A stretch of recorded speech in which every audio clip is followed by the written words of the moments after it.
का ये दीप प्रज्वलन हो रहा है। आदरणीय चेयरमैन महोदया,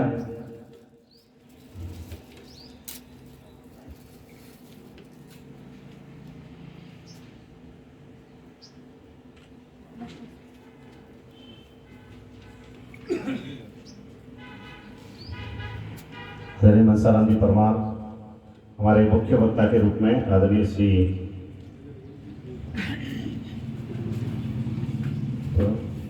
हम सभी यहाँ पर मना रहे हैं। मैं निवेदन करता हूँ जगदीश जी, भाई साहब जगदीश जी, हमारे सरपंच महोदय शेषली फ्रंट लाइन में बनो। जगदीश जी हमारे मंडल अध्यक्ष भी हैं और मैं निवेदन करता हूँ आप भी पधारें। आदरणीय महेंद्र जी शर्मा भी आ जाएं। गोपाल जी भाई साहब भी पधारें। जो संगठन आज आयोजित कर रहे हैं कार्यक्रम, उनके तमाम पदाधिकारी आज के इस हम जन्मोत्सव मना रहे हैं। मैं तमाम बंधुओं से निवेदन करना चाहूंगा, महानुभावों से निवेदन करना चाहूंगा कि आप पधारें और पुष्पहार अर्पित करते हुए इस महामना को जन्मोत्सव की बधाई दें।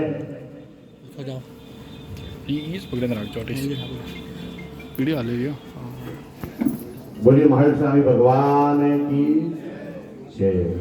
बाबा साहेब अम्बेडकर। तमाम संगठनों के पदाधिकारी कृपया पधारें और सभी से निवेदन रहेगा कि आप पुष्प अर्पित करके जन्मोत्सव की मांगलिक वेला पर पूजन भी करें। मैं इन्हीं के साथ में निवेदन करता हूं हमारे आज के पूज्य महाराज साहिब आनंद पुण्य जी महाराज साहिब से निवेदन करता हूं कि आप मंच में पधार करके स्थान ग्रहण करें। साथ ही नगर पालिका चेयरमैन महोदय से निवेदन करूंगा आप भी मंच में पधार करके स्थान ग्रहण करें। आदरणीय ओम जी भाई साहब से निवेदन करता हूं आप भी मंच में पधार करके स्थान ग्रहण करें। आदरणीय मनसाराम जी भाई साहब से निवेदन करता हूं कि मंच पर पधार करके स्थान ग्रहण करें। मैं तमाम अतिथियों से निवेदन करता हूं कृपया पधारें।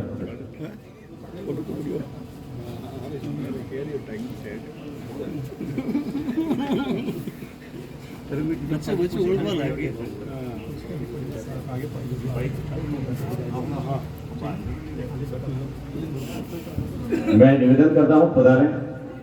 पूज्य गुरुदेव से निवेदन करूंगा आप भी पधारें।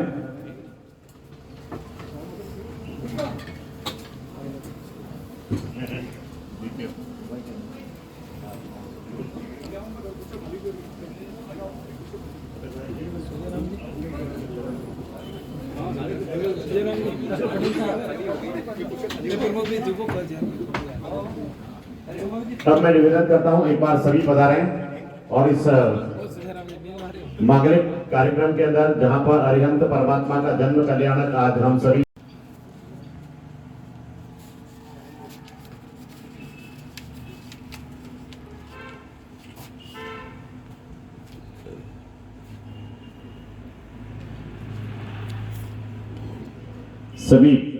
पुष्प अर्पित करके आज उस महामना को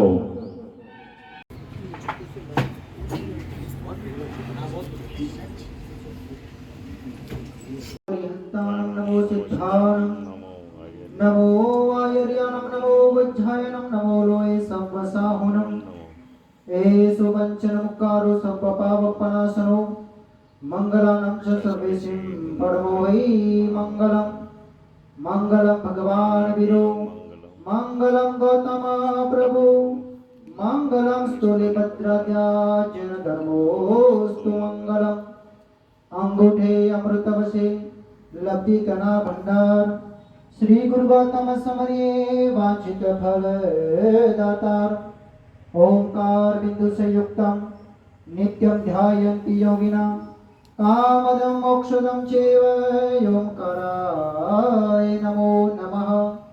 अनेक जन्म संप्राप्त कर्म बंध विधारिणे सम्यक् ज्ञान प्रदानेन तस्मै श्री गुरुवे नमः। तस्मै श्री गुरुवे नमः। तस्मै श्री गुरुवे नमः। बोले परपिता परमेश्वर महावीर स्वामी भगवान की जय।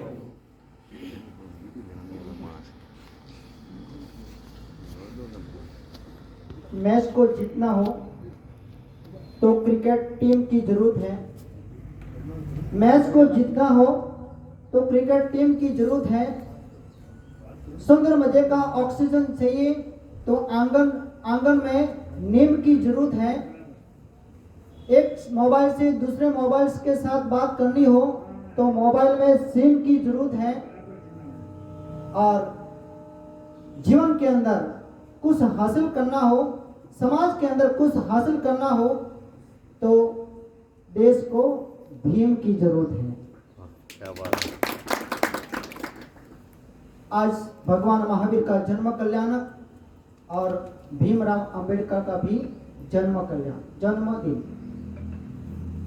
ये महान पुरुष भगवान महावीर ने जन्म लेके इस दुनिया को कैसे जीवन जीना, जीवन के अंदर सुख शांति और लक्ष्मी कैसे बढ़ाना, समाज के अंदर कैसे एकता लाना, जीवन को कैसे धन्य बनाना, परिवार के अंदर कैसे खुशियां लाना, भगवान महावीर ने सुंदर मजे के अपने देशना के द्वारा, अपने प्रवचन के द्वारा, अपने संदेश के द्वारा दुनिया के लोगों को सही दिशा बताई।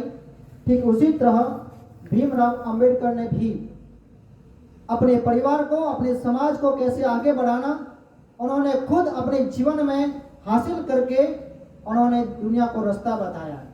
आज एक संदेश लेके जाना, भगवान महावीर ने भी जब तक उनको केवल ज्ञान की प्राप्ति नहीं हुई तब तक उन्होंने कोई भी प्रकार का किसी को उपदेश दिया नहीं। जब उन्होंने अपने आत्मा के अंदर केवल ज्ञान की प्राप्ति की उसके बाद में ही उन्होंने दुनिया को संदेश दिया है। ठीक उसी तरह भीमराव अंबेडकर ने भी जीवन में उन्होंने जब जीवन में देखा, बालपन के अंदर उन्होंने जो भी समस्याएं देखी उस समस्या को लेकर उनको लगा जैसे महावीर ने, जैसे बुद्ध ने, जैसे कृष्ण ने, जैसे राम ने अपने जीवन को पहले धन्य बनाया, उसके बाद में लोगों को सही दिशा बताई। तो भीमराव अंबेडकर ने भी अपने जीवन के अंदर ऐसा कुछ हासिल किया और हासिल करने के बाद उन्होंने पूरा भारत का संविधान लिखा और पूरी दुनिया को, आज खाली भारत ही नहीं सभी देश भीमराव अंबेडकर के संविधान को मान्य करते हैं। तो जीवन में पहले अपने आप को प्रभावित करना चाहिए, अपने आत्मा के अंदर से ज्ञान को प्रकट करना चाहिए। इसलिए भीमराव अंबेडकर ने पहले ही उन्होंने इस दुनिया को, दरेक समाज को बात बताई, 3 प्रकार का संविधान बताया। नंबर 1 शिक्षा लो, नंबर 2 संगठन रखो और नंबर 3 संघर्ष करो। ये 3 इतने बड़े उपदेश हैं जो इंसान इस उपदेश को हृदय के अंदर उतार देता है तो मैं गारंटी के साथ में कहता हूं उनका जीवन भी पवित्र बन जाता है, उनका परिवार भी खुशियों से भर जाता है, उनका समाज के अंदर एकता और धर्म बढ़ जाता है और पूरे भारत का नहीं पूरे विश्व का कल्याण हो जाता है। शिक्षा एक ऐसा दूध है, आपने ये वाक्य सुना होगा, शिक्षा एक ऐसा दूध है, ये शेरनी का दूध है। जिसने भी पिया, यहाँ पर जितने बैठे होंगे जिन्होंने सुंदर विजय का शिक्षा ली, आज वो खुद अपने शिक्षा का फल भोग रहे हैं और अपने जीवन को भी उन्होंने सुखी बनाया है, अपने परिवार को भी सुखी बनाया है और समाज के अंदर भी उन्होंने अच्छा नाम कमाया है। तो पहला ही उनका संविधान का सूत्र है शिक्षा लो। जिसके पास शिक्षा होगा वो ही परिवार के अंदर पहले संगठन करेगा, परिवार के अंदर एकता रखेगा और जिस परिवार के अंदर एकता है उस परिवार का जो समाज है उस समाज के अंदर भी संगठन अपने आप हो जाएगा। जिस समाज में शिक्षा न हो, जिस समाज के अंदर ज्ञान न हो, उस समाज में कभी एकता नहीं होती है।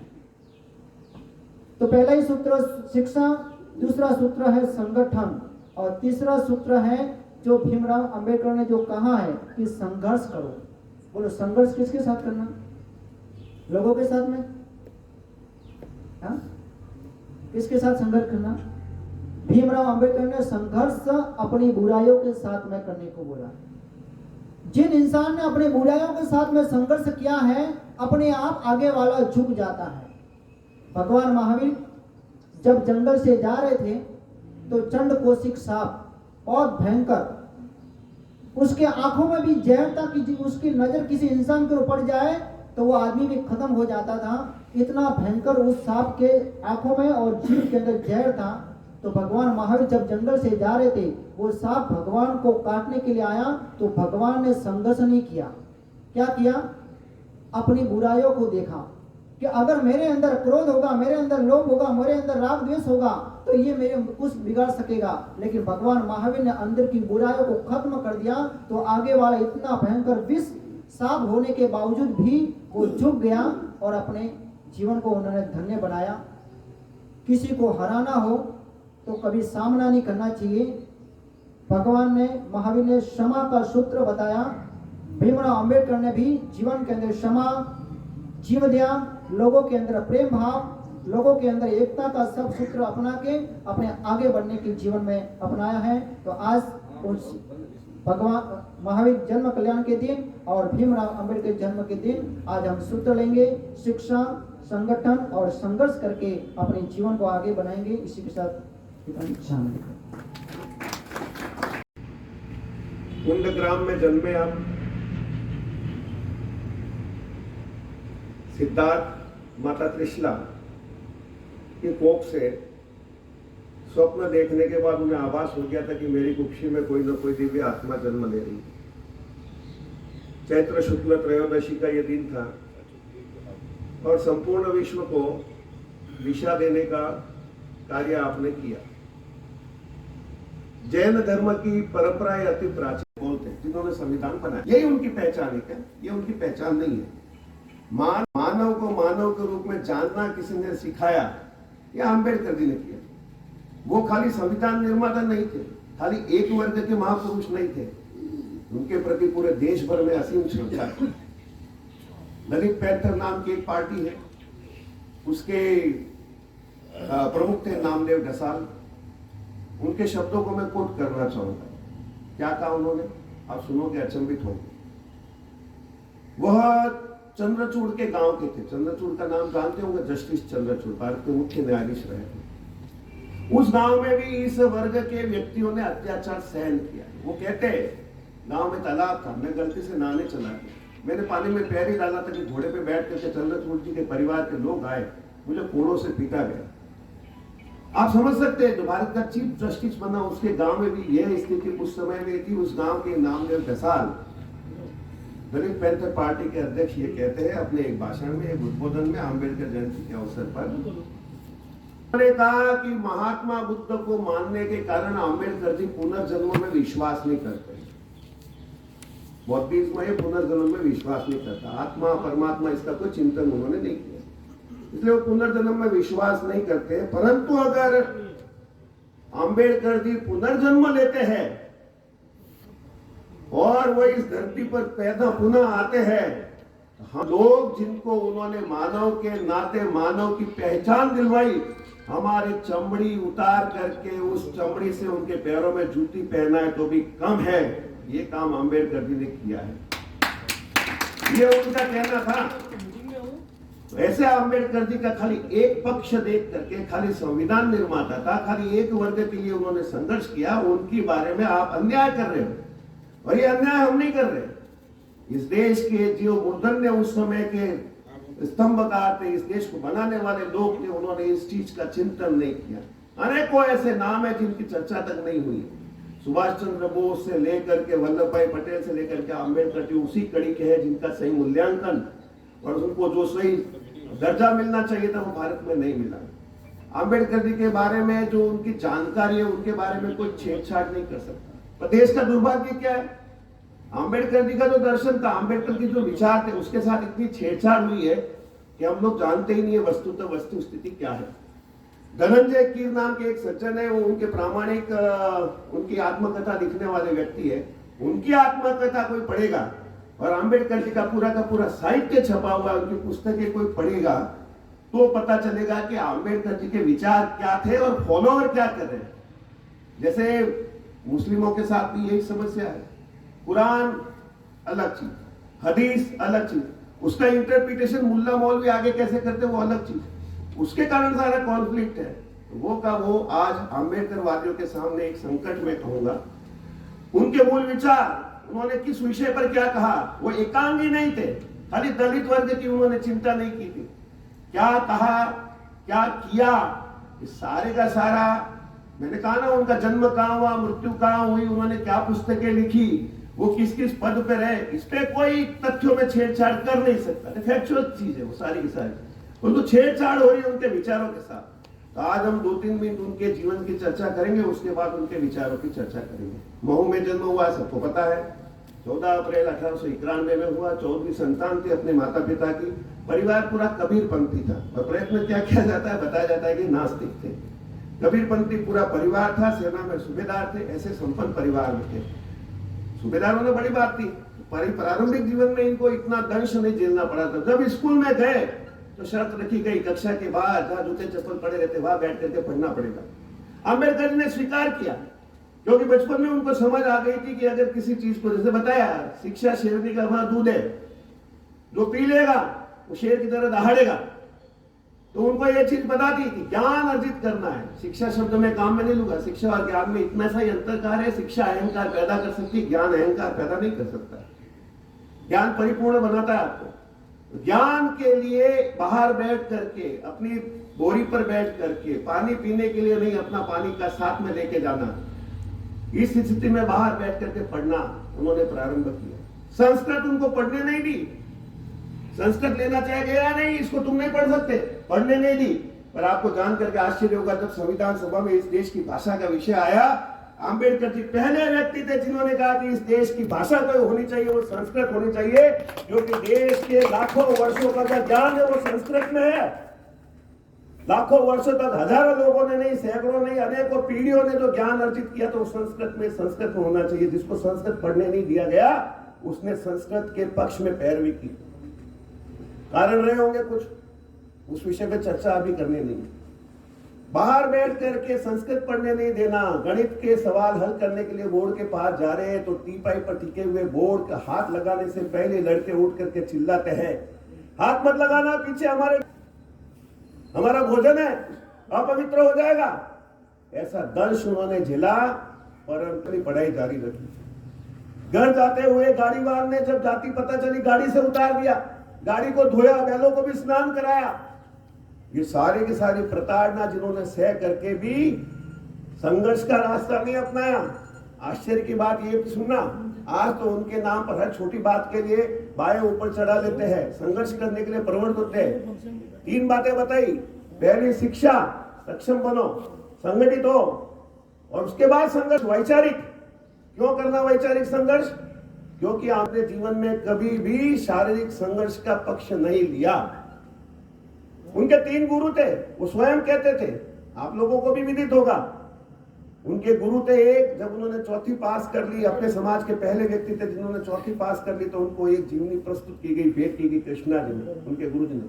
वह जीवनी थी बुद्ध की। अम्बेडकर जी उसको पहला गुरु मानते थे। तो बुद्ध ने कौन सा रास्ता बताया? जिस समय पूरे देश में पाखंड फैला हो गया था, उत्तर वैदिक काल में सारे के सारे आडंबर हो गए थे, हिंदू समाज में इतनी प्रकार की विकृतियां आ गई थी कि आप और मैं कल्पना नहीं कर सकते। उस समय वैचारिक रूप से एक नई बात रखने वाले कोई थे, महात्मा बुद्ध थे। उन्होंने जमीन नहीं छोड़ी, जड़ें नहीं छोड़ी, प्रेम, करुणा, शांति, सद्भाव, समानता, इसको नहीं छोड़ा, भारतीय संस्कारों को नहीं छोड़ा, उनका रूप ठीक करने का प्रयत्न किया। उन्होंने कभी भी संघर्ष का रास्ता बुद्ध के जीवन में नहीं लिया। कसाकोट में उनके पास चली जाती है, मेरे पुत्र की मृत्यु हो गई, तो आप बड़े वहां तथागत कहते हो अपने आप को, पुत्रों को जीवित करो। तो बुद्ध चमत्कार नहीं बताते, सत्य का बोध कराते, संघर्ष नहीं करते। उस घर से राई लेके आओ जिसके घर में कोई मृत्यु नहीं हुई, सत्य का बोध कराते। 4 आर्य सत्यों के माध्यम से संसार को उन्होंने पूरा सत्य का दर्शन करवाया, अष्टांगिक मार्ग बताया। ये नहीं कहा लड़ाई लड़ो, लठ उठाओ और मारो, सिर मोड़ो, ये समस्या का समाधान नहीं है। इसलिए अम्बेडकर जी ने ये रास्ता कभी जीवन में नहीं पकड़ा, क्योंकि पहले गुरु थे उनके महात्मा बुद्ध। दूसरे गुरु मानते थे कबीर को। हम कबीर की चर्चा करते थे, सब लोग सोचते कि नास्तिक है, पता नहीं क्या है, और कबीर अपने आप को खुद कहते हैं अपनी साखियों में, मैं राम का कुत्ता हूं। इसलिए वो इतने जोर से बोलते थे, ताकर पातर जोड़ के मस्जिद भी नहीं चिनाए, तापर चढ़ मुल्ला बाग दे क्या बहरा हो गया। खुदार कहते थे पहाड़ पूजे हरी मिले तो मैं पूजू पहाड़, ताते तो चाकी बली पीस खाए संसार। इतनी कठोरता से वैचारिक बात रखते थे। संघर्ष का रास्ता ये था, इतने सक्षम बनो, इतने सही बनो, इतने खरे बनो कि आपकी बात को लोगों को सुनना पड़े, स्वीकार करना पड़े। तर्क इतने मजबूत रखो कि वैचारिक संघर्ष में आपकी विजय हो और सत्य के मार्ग पर चलने के लोग प्रवृत्त हो। तीसरे गुरु मानते थे वो अपने महात्मा ज्योतिबा फुले को। ज्योतिबा फुले ने संघर्ष का रास्ता वो नहीं अपनाया जिसकी आप और हम चर्चा करते हैं। उन्होंने एक बड़ी लाइन खींच ली, स्कूल खोला पत्नी के माध्यम से, पत्नी को पढ़वाया, विधवा विवाह जो भी करने थे सारे काम करने थे, खुद ने प्रारंभ किए, कभी आलोचना नहीं की, बहुत ज्यादा संघर्ष नहीं किया। छोटी लाइन को, किसी लाइन को मिटाना, लाइन को छोटा करना है तो उसके पास बड़ी रेखा खींच दो, ये रास्ता था, ये अंबेडकर जी का रास्ता था। आज उस रास्ते पर छोड़ करके दूसरे रास्ते पर जा रहे हैं उनके अनुगामी। उसके पीछे मूल कारण है कि विचारों की चिंतन नहीं किया, विचारों की दिशा नहीं है, विचारों की सोच नहीं। अंबेडकर जी का जीवन जो था उसके बारे में जब थोड़ी सी चर्चा करेंगे तो ध्यान में आएंगे क्या क्या उन्होंने सहन नहीं किया। पढ़ने के लिए कोलंबिया यूनिवर्सिटी में गए, यूनिवर्सिटी में सयाजीराव गायकवाड़ की छात्रवृत्ति से गए और दिलाने वाले भी कृष्णा जी केलुस्कर थे, ब्राह्मण थे, पर आजकल जो चल रहा है उसकी चर्चा मैं नहीं करूंगा। उनके मदद से छात्रवृत्ति सयाजीराव गायकवाड़ की $12 और कुछ पैसे ऐसे उस समय की छात्रवृत्ति मिली थी। कोलंबिया यूनिवर्सिटी में उन्होंने अध्ययन किया और अध्ययन की स्थिति क्या थी, अपने 300 वर्षों के इतिहास में, 300, 100, 200 कुछ हो सकता है, हेरफेर हो सकता है, मैं उसमें नहीं जाऊंगा, पर अपने पूरे इतिहास में कौन 10 सर्वश्रेष्ठ छात्र हुए, इसका जब कोलंबिया यूनिवर्सिटी ने मूल्यांकन किया तो सबसे पहला नाम किसी का था, तो हमारे अंबेडकर जी का था। इसलिए वहां उनकी प्रतिमा लगी हुई है और नीचे लिखा हुआ है सिंबल ऑफ नॉलेज, ज्ञान का प्रतीक। आप कल्पना नहीं कर सकते, उन्होंने यहाँ की यूनिवर्सिटी में पढ़ाई की, साथ में इंग्लैंड की यूनिवर्सिटी में उसी समय पढ़ाई की और 2-2, 3-3, 4-4 डिग्रियां उसी एक साथ उन्होंने प्राप्त की। ये उनका अध्ययन का स्तर था। पर ऐसे महापुरुष जब भारत लौटते, सयाजीराव गायकवाड़ उनको सेना के सचिव, सैनिक सचिव बनाते हैं, एक डिपार्टमेंट के सचिव बनाते हैं, तो स्थिति ये होती है कि उनका चपरासी उनको फाइल फेंक करके देता है। पीने का पानी उनके लिए मटका उपलब्ध नहीं है, पीना तो पीनो, ने तुम्हारी मर्जी है, और उस मटके के भी हाथ नहीं लगा सकते। रहने के लिए कोई जगह नहीं है, पारसी धर्मशाला में नाम बदल करके पारसी नाम लेकर के रहते हैं। बाद में पता चलता है तो पूरा पारसी समाज आकर के बिस्तर सामान समेत इनको बाहर फेंक देते। इतना उच्च शिक्षित जिसकी डिग्री अगर आप पत्ते पे लिखना शुरू करो तो पत्ता खत्म हो जाएगा और वो डिग्रियां पूरी नहीं होगी। इतना उच्च शिक्षित व्यक्ति वहां पेड़ के नीचे बैठ के जार जार रोता है समाज के सारे इस अत्याचार अन्याय देख करके, परंतु फिर भी लाठी उठा करके माथा फोड़ने के लिए प्रवृत्त नहीं होता है, हिंसा में विश्वास नहीं रखता है। फिर तय करता है, तो शिक्षित हो गए, उनको समझ में आ गया मैंने शिक्षा तो अर्जित कर ली, उसके बाद भी सम्मान नहीं मिल रहा है, उसके बाद भी मैं जो करना चाह रहा हूं वो नहीं कर पा रहा, तो जीवन का दूसरा पक्ष उनका शुरू होता है। वो पक्ष शुरू होता है वैचारिक संघर्ष का पक्ष। वो आंदोलन करते हैं, दोनों आंदोलन अहिंसक है, जितने भी आंदोलन किए उन्होंने अहिंसक है। 14 तालाब का आंदोलन करते हैं, महाड़ का तालाब था, सबको पानी पीने की अनुमति थी, तथाकथित उच्च वर्ग के लोग पानी पी सकते थे, जिन्होंने धर्म बदल दिया मुसलमान बन गए वो पानी पी सकते थे, ईसाई लोग पानी पी सकते थे, और जो तथाकथित उच्च वर्ग थे उनके पुरुष महिलाओं के कपड़े वहां धोए जा सकते थे, वहां उनके पशु ढोर डंगर ये मलमूत्र उसमें त्याग सकते थे, वो पानी पी सकते थे। परंतु हिंदू समाज का ये जो अंग था वो पानी पीने की उसको अनुमति नहीं थी, तो उसके लिए इन्होंने आंदोलन किया।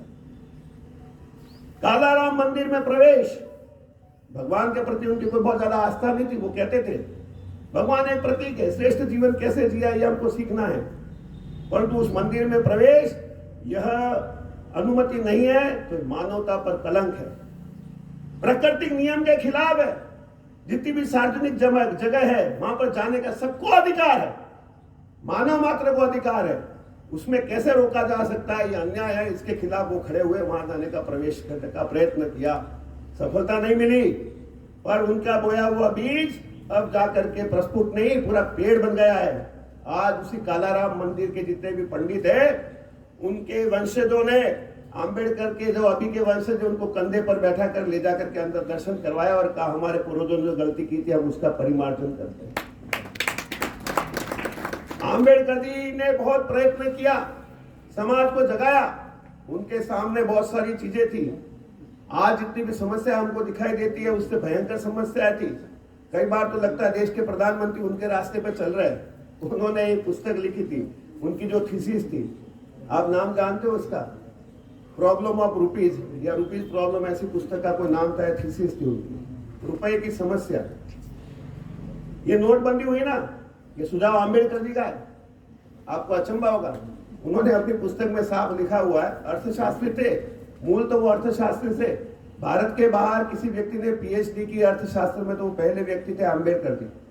मूल तो अर्थशास्त्री थे और हम उनको संविधान देता है राजनीतिक बना करके छोड़ देते। तो उन्होंने रुपीज प्रॉब्लम में बताया है कि अगर काला धन समाप्त करना है तो सीधा तरीका है, 10 साल बाद करेंसी बदल दो, नए नोट छाप दो, पुराने नोट खारिज कर दो, जितना भी अंदर जमा है सबको बाहर निकालना पड़ेगा। क्या करेगा पुराना? तो ये उनकी देन है। आज जो रिजर्व बैंक दिखाई दे रही है उनकी पॉलिसी थी। सारे के सारे वो इतने बड़े अर्थशास्त्री थे, आप और हमको पता है क्या? नहीं पता है। वाइस राय की काउंसिल में 42 से लेकर के 46 तक वो श्रम मंत्री थे। तो उन्होंने जो जो चीजें बताई वो आज भी श्रम कानून के रूप में लागू है, जो उन्होंने करवाया था। ये मजदूरों का 8 घंटे काम करना नहीं था भारत में।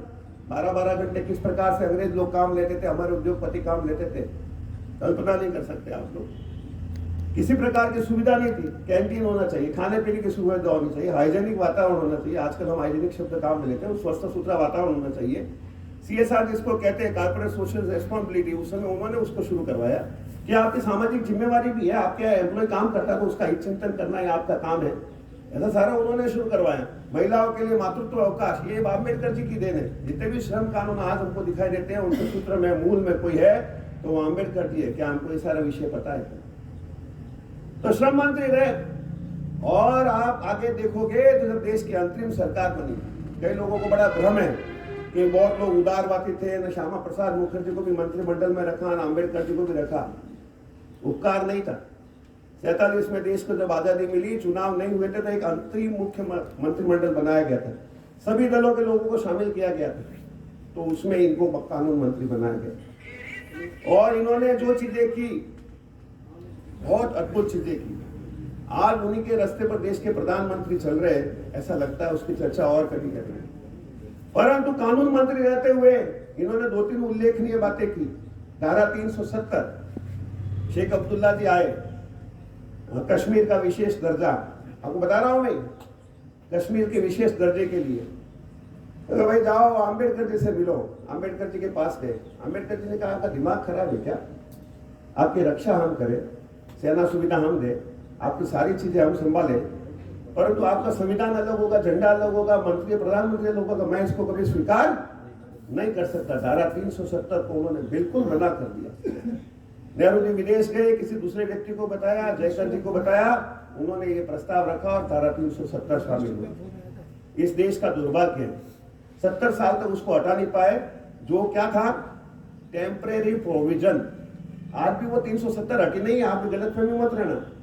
370 धारा है, उसकी जो अगली पंक्ति थी कि ये पूरे भारत में यहाँ लागू होगी या जम्मू कश्मीर के लागू होगी, उस पंक्ति को खाली हटा दिया है कि अब ये लागू नहीं होगी, इतना ही किया है, हटी नहीं है। वो संविधान में है, अगली कोई सरकार आएगी, जितनी मेजॉरिटी होगी तो वापस लागू कर सकती है, ऐसा है, पर अब किसी की हिम्मत नहीं होगी। तो उसका विरोध करने वाले कोई थे तो ये अम्बेडकर जी थे।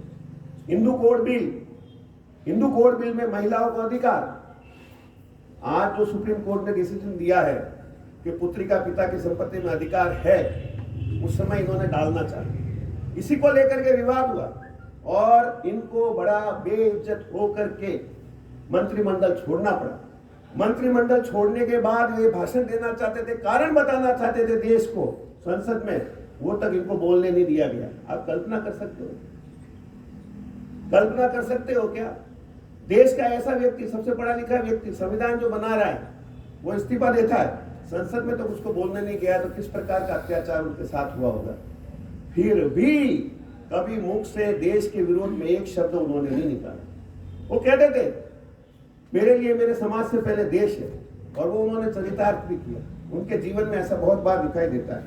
1935 में उन्होंने घोषणा की, जब सारी परिस्थितियों का उन्होंने चिंतन किया, मनन किया, संघर्ष किया, उनको लगा हिंदू समाज में कोई परिवर्तन होने वाला नहीं है, तो उन्होंने घोषणा की 1935 में।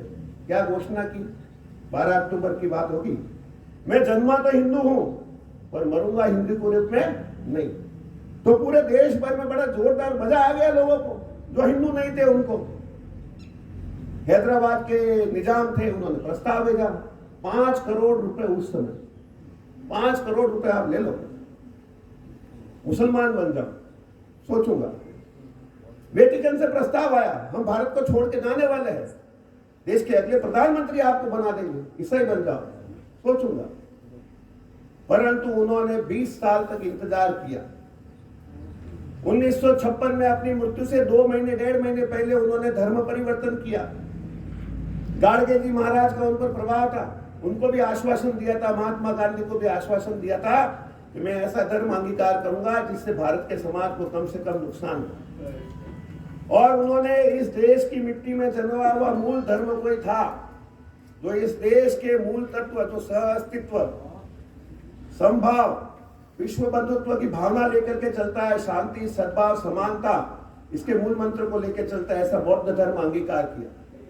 नहीं करते तो भी चलता, परंतु उनको पता था कि मेरे मृत्यु के बाद दावे किए जाएंगे, ये मुसलमान बनने वाले थे, ईसाई बनने वाले थे, और मेरा समाज जो है वो भ्रमित हो जाएगा, कहां जाना उसको रास्ता नहीं मिलेगा, इसलिए मुझे धर्म परिवर्तन करना जरूरी है। 21 साल इंतजार के बाद 1956 14 अक्टूबर को नागपुर की भूमि पर उन्होंने धर्म परिवर्तन किया, वह भी उस धर्म में जो भारतीय संस्कृति से ओतप्रोत था। और केवल इसलिए, अगर उनकी सही जीवनी पढ़ोगे तो कारण बताते हैं कि मेरी मृत्यु के बाद मेरे जितने भी फॉलोअर्स है, मेरे जितने भी अनुयायी है, वो भ्रमित नहीं हो जाए, कहां जाना है, हर कोई अपने पाले में खड़ा करेगा। आप कल्पना कीजिए अगर उस समय अम्बेडकर जी किसी ऐसे धर्म में चले जाते जो भारतीय मूल का नहीं है, जिनका विचार सेमेटिक है, जो अपनी विचारधारा के अलावा दूसरे को जीने का अधिकार नहीं देता है, तो आज हर गांव में पाकिस्तान होता, हर गांव में ईसाईस्तान होता। उनके सारे के सारे फॉलोवर अगर उधर चले गए होते, अम्बेडकर उधर चले गए होते, तो हर गांव में एक पाकिस्तान नहीं संभल रहा, एक बांग्लादेश नहीं संभल रहा था 7-8 साल पहले। और आज भी हम देख रहे हैं कैसे जगह जगह पर दंगे, और दंगे कौन कर रहे हैं? जो इस माटी में जन्मे हैं, जो यहाँ के मूल निवासी है, यही के बेटे हैं, उनके पूर्वजों ने भय से, लालच से या किसी कारण से अपना धर्म बदल दिया। इससे तो अच्छा इंडोनेशिया है, इससे तो अच्छा मोहम्मद करीम छागला है, हरिद्वार में गए अपने पूर्वजों का तर्पण करने, तो लोगों ने कहा मुसलमानों पूर्वजों का तर्पण क्यों करते हो? तो उन्होंने कहा 7 पीढ़ी पहले मेरे पूर्वज सारे हिंदू थे, और हिंदू पूर्वजों का तर्पण नहीं करूंगा तो उनकी मुक्ति कैसे होगी? इंडोनेशिया के लोगों को कहा, अरे तुम क्या करते हो, मुसलमान हो, गणपति की प्रतिमा लगाते हो, अपने नोट पर जो है आप जो जिस प्रकार के चिन्ह लगाते हो तो हिंदू चिन्ह है। तो उन्होंने कहा, we change our religion not our forefather, हमने अपना पंथ बदला है, उपासना पद्धति बदली, हमारे पूर्वज नहीं बदली। पर इस देश के लोगों को ये समझ नहीं है, उन्होंने अपने धर्म बदल लिया, आस्था बदल ली, परंतु उसके साथ साथ अपने पूर्वजों को भी बदल लिया एक तरह से। आप उनसे जुड़े हुए नहीं हो जिन्होंने इस देश पे आक्रमण किया था, आप इस मिट्टी के हो। ये चीज समझ में आएगी, ये जिस चीज समझ में आ जाएगी, सारे के सारे इस देश में संघर्ष समाप्त हो जाएगी और ये देश पुनः अखंड हो जाएगा। अम्बेडकर जी ने इस चीज को समझा था, इसलिए अपने फॉलोअर्स के लिए एक रास्ता खुला रखा था, किधर जाना है, उधर नहीं जाना है। आज गांव गांव में पाकिस्तान बन जाता, गांव गांव में ईसाईस्तान बन जाता, उसको किसी ने बचाया है तो अम्बेडकर जी ने बचाया है। अम्बेडकर जी का यही योगदान नहीं है। अम्बेडकर जी ने जिस प्रकार की चीजें अपने समाज को दी, आप और हम जरा सोचेंगे, सबसे पहले तो उन्होंने सबसे बढ़िया बात यही की कि संघर्ष ये किसी समस्या का समाधान नहीं है। अम्बेडकर जी ने इस बात को बहुत कठोरता से रेखांकित किया। दिव्य दृष्टा वो थे, उन्होंने अपनी कई सारी ऐसी थ्योरियां दी जिनकी हम चर्चा ही नहीं कर सकते। आर्य इन्वेजन थ्योरी भारत की सबसे बोगस थ्योरी है, अंग्रेजों ने इस देश पर डाली। आर्य बाहर से आए, आर्य आक्रमणकारी थे, देश 2 टुकड़ों में था, द्रविड़ थे, आर्य थे, उसको उन्होंने नष्ट किया।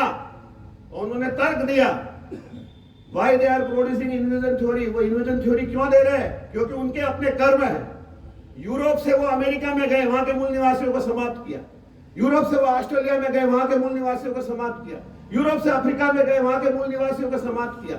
जहां कहीं भी गए, इन्वेजन की थ्योरी, उन्होंने अपनी थ्योरी को सही साबित करने के लिए वी आर राइट, हम जो किया है वो ठीक किया है, क्योंकि भारत में भी ऐसा हुआ था। आंबेडकर जी ने उसकी धज्जियां उड़ा दी। आंबेडकर जी ने कहा कि इन्वेजन थ्योरी अगर सही है, आर्य अगर बाहर से आए, तो उस मूल संस्कृति के कोई तत्व होने चाहिए, मौजूद है क्या? यहाँ के जो मूल निवासी अपने आप को मूल निवासी कहते हैं, उनकी कुछ परंपरा, रीति रिवाज, नाम पद्धति और कुछ तो होगी, वो तो होनी चाहिए। ऐसा तो नहीं है कि किसी चीज को बिल्कुल समाप्त कर दिया जाता है। 2000 साल तक ज्यूज के पास उनकी जमीन नहीं थी, उनकी भाषा नहीं थी, उनकी संस्कृति नहीं थी, फिर भी वो जीवित रहे। हर साल अपने पत्र में लिखा करते थे, अगले साल हम जेरूशलेम में मिलेंगे। 1948 में जब द्वितीय विश्व युद्ध में उनके प्रयत्नों से विजय प्राप्त हुई, उन्होंने अपनी बंजर भूमि मांगा। विश्व की अनेक संस्कृतियों में 2000 वर्ष तक रहे थे, संस्कृति समाप्त, भाषा समाप्त, रीति रिवाज समाप्त, परंपराएं समाप्त, परंतु स्पिरिट, आत्मा समाप्त नहीं थी, मूल तत्व समाप्त नहीं था। 2000 साल बाद अपना देश को पुनः खड़ा किया, विश्व का नंबर 1 देश है। तो जो अपने आप को मूल निवासी कहते हैं, अंबेडकर जी ने उस थ्योरी को समाप्त किया। हुआ शूद्रा, पूरी पुस्तक लिखी है उन्होंने। कौन पढ़ता है उन चीजों को? थ्योरी दी जाती है मूल निवासी। ये मकान में तोड़ता हूं, नया मकान बनाता हूं, नया मकान बनाता हूं, तो नींव में कुछ न कुछ तो निकलेगा। 3000 साल पहले की हड़प्पा मोहनजोदड़ो संस्कृति, 3000 वो मानते, उसके अवशेष है। 12.5-17 लाख साल पहले राम भगवान है, उनके नाम है, उनकी जीवन पद्धति, उनकी संस्कृति है। संस्कृतियां को ऐसे नष्ट हो जाती है क्या? पूरा का पूरा मिस्र इस्लाम में परिवर्तित हो गया, पर पिरामिड गायब हो गए क्या? उनके राजाओं के नाम गायब होगा क्या? संस्कृति गायब हो गई क्या? नहीं गायब हुई। गलत थ्योरी, उन्होंने पूरा इस पर हमला किया। उन्होंने कहा western people wanted to justify their own invention, इसलिए वो ये थ्योरी दे रहे आर्य आक्रमणकारी थे। ये किसी ने पढ़ा क्या? ये आंबेडकर जी थे। धज्जियां उड़ा दी उनकी, किसी तर्क के सामने वो टिक नहीं पाते थे, ऐसे आंबेडकर जी थे। और आज हम इस प्रकार की चर्चा सुनते हैं, हम कल्पना नहीं कर सकते आंबेडकर जी के साथ कितना अन्याय हुआ। 10 साल के लिए उन्होंने आरक्षण दिलवाया था। कल्पना ये कि 10 साल में स्थिति ठीक हो जाएगी, ठीक नहीं हुई। उनकी कल्पना 10 साल की थी, ठीक नहीं हुई। और आज क्या स्थिति है? आरक्षण खत्म किया जा रहा है। इस देश में आरक्षण खत्म नहीं होगा। राष्ट्रीय स्वयंसेवक संघ के सरसंघ चालक जी आसनी पुराने ने सबने अब तक यही कहा, आरक्षण आर्थिक नहीं है। इस बात को आप लोग सुन लीजिए और समझ लीजिए। आरक्षण का विषय व्यक्ति के सम्मान से जुड़ा हुआ है। जब तक व्यक्ति को सम्मान नहीं मिलता है, बराबरी का दर्जा नहीं मिलता है, सम्मान नहीं मिलता है, आर्थिक कारण नहीं है। अंतिम व्यक्ति जब तक मना नहीं कर देता है कि मुझे आरक्षण की आवश्यकता नहीं है, तब तक भारत में आरक्षण चलता रहेगा। ये सीधी सारी विचारधारा है। हजारों वर्षों के अत्याचार अन्याय के बाद उनकी स्थिति ये हो गई। देखिए हमारे भील, गरासिया और तथाकथित दलित वर्ग, उनके रूप रंग बदल गए। खाना खाना नहीं आता है। मैं घरों में जाता हूं, देखता हूं उकड़ू बैठ कर हाथ में कटोरा लेकर लुकी रोटी, और पता नहीं कैसे खाते। आचार विचार, व्यवहार, वेशभूषा, संस्कृति, मानदंड सारे के सारे बदल गए। हजारों वर्षों के अत्याचार के बाद और 70 साल के आरक्षण से हम थक गए। ये ठीक नहीं है। जब तक अंतिम व्यक्ति, आपके घर को मेहमान आता है, रोटी परोसना शुरू करते हो, आप पर निर्भर करता है कि कितनी रोटी है उसको खिलानी। जब तक उसका पेट नहीं भर जाएगा, वो तृप्त नहीं हो जाएगा, तब तक आपको रोटी खिलानी। और आप उपकार नहीं कर रहे हो। वो अतिथि देवता है, आपके घर आया है। वही समाज की स्थिति है। जब तक सम्मान प्राप्त नहीं होता है, तब तक आरक्षण रहना चाहिए। ये संघ का सोच है। 2-3 साल पहले बिहार में एक पंक्ति बोली गई, आरक्षण पर पुनर्विचार होना चाहिए। प्रश्न के उत्तर में था, पूरे देश भर में हो हल्ला हो गया, आरक्षण समाप्त करना चाहते हैं। खाली इतना कहा गया था पुनर्विचार होना चाहिए। पुनर्विचार कौन करे? जिनको आरक्षण प्राप्त हो रहा है। आरक्षण जिनको प्राप्त हो रहा है वो विचार करेंगे, मेरा पेट भर गया है, या मेरा जो भाई है जिसको आरक्षण मिलना चाहिए उसको मिल रहा है कि नहीं मिलना चाहिए, ये विचार करना था। इतना था। और वो हल्ला हो गया पूरे देश भर में। और इसका कारण है, ऐसा कहने के पीछे कारण ये है, मैं साधु नेता हूं, मेघ वालों का बड़ा बास मेरे पास में है। 70 साल बाद भी 90% लोग अभी भी चिनाई का काम करते हैं। तो जिनको मिल गया है वो अपने भाइयों की चिंता करेंगे नहीं करे? ये पुनर्विचार करना चाहिए कि नहीं चाहिए, ये भी सोचने का विषय है। और आंबेडकर जी को अगर कोई पढ़ेगा तो इस बात को समझेगा कि उनकी कल्पना थी 10 साल में काया पलट हो जाएगा, नहीं हुआ। आंबेडकर जी ने देश का झंडा कौन सा होना चाहिए आप और मैं कहेंगे तो आप तो अभी तलवारें निकाल दो। झंडा कमेटी ने रिपोर्ट दी, भगवा झंडा होना चाहिए, उन्होंने उसको रिकमेंड किया। आंबेडकर जी ने जो जो काम किए उसकी चर्चा करेंगे तो मैं कल्पना करता हूं उसके लिए पर्याप्त समय चाहिए। इसलिए मेरा आप लोगों से आग्रह है, उनके जीवन को पढ़िए, उससे ज्यादा उनके विचारों को पढ़िए, उनके दर्शन को पढ़िए, उनके साथ क्या क्या अत्याचार हुए। पहले चुनाव में वो खड़े हुए 1952 में, आपको पता है उनके सामने किसको खड़ा किया? उनकी पार्टी का नाम आप लोगों को पता है क्या? रिपब्लिक पार्टी ऐसा नाम रखा था। चुनाव में खड़े हुए तो क्या हुआ उनके साथ पता है आपको? उनका जो ड्राइवर था काजोलकर, कांग्रेस ने उनको उनके सामने खड़ा कर दिया और अंबेडकर जी को हारना पड़ा। भंडारा में उपचुनाव हुए लोकसभा के 54 में, वापस खड़े हुए, उस समय भी उनके सामने एक अनपढ़ व्यक्ति को खड़ा कर दिया कांग्रेस ने। दूसरा चुनाव में उनको हारना पड़ा। और आपको जानकर के आश्चर्य होगा कि दोनों चुनाव में उनके जो चुनाव प्रभारी कोई थे वो राष्ट्रीय स्वयंसेवक संघ के वरिष्ठ प्रचारक दत्तो पंडित ठेंगड़ी थे, मजदूर संघ के संस्थापक। वो उनके इलेक्शन एजेंट थे और उन्होंने कहा कि ये अस्पृश्यता निवारण के लिए संघ की ये योजना है। अम्बेडकर ने that is good but it is too slow, बहुत धीमी है। और आज वो धीमी प्रक्रिया ही सही साबित हो रही। आम्बेडकर जी के साथ ये हुआ, देश का कितना चिंतन करते थे उसका एक छोटे से उदाहरण से हो सकते हैं।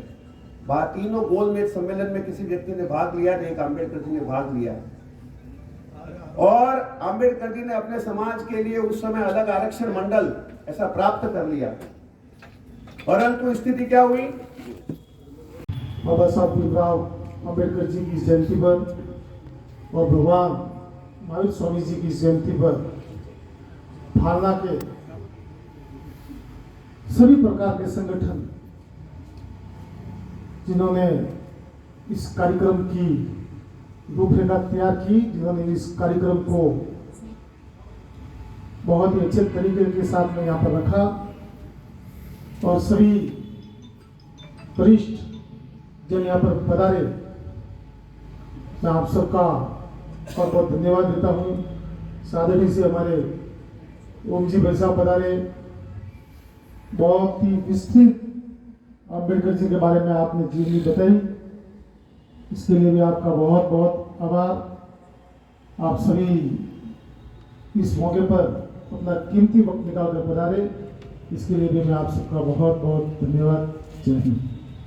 जय बोलो महावीर की कृष्णानंदन कृष्णानंदन वीर की जय बोलो महावीर की। चलो जय बोलो महावीर की कृष्णानंदन वीर की जय भीम। आप सभी समय पर पधारे और अभी तक बैठे हो भीमराव अंबेडकर जयंती पर, इसलिए आप सबका बहुत बहुत धन्यवाद। और मनसाराम जी भाई साहब भी पधारे, आपका भी बहुत बहुत धन्यवाद। और उनकी भाई साहब का भी बहुत बहुत धन्यवाद। जय हिंद, जय भारत। तत्वाधान में नगर फुड़ाला फालना के सभी समवैचारिक संगठनों के सामूहिक प्रयास का आज ये कार्यक्रम जो आयोजित किया गया, मैं सभी संगठनों के पदाधिकारी और कार्यकर्ताओं का और हमारे आज के मंचासीन अतिथियों का, हमारे भौतिक के रूप में पधारे ओम जी का तहे दिल से शुक्रिया अदा करना चाहता हूँ इस निवेदन के साथ में कि जो बौद्धिक प्रवचन हुआ है, निश्चित रूप से हम उनकी भावनाओं को हृदय में गामन करें और उसके अनुरूप हम लोग हमारा आचरण और वर्तन करें। इसी निवेदन के साथ में होने वाले सनातनी और भी कार्यक्रम में अपन वापस मिलेंगे। इन्हीं के साथ में आपका अमूल्य समय जो है और विभिन्न संगठनों ने निकाला, तहे दिल से शुक्रिया अदा। जय हिंद, जय भारत। सभी का बहुत बहुत आभार।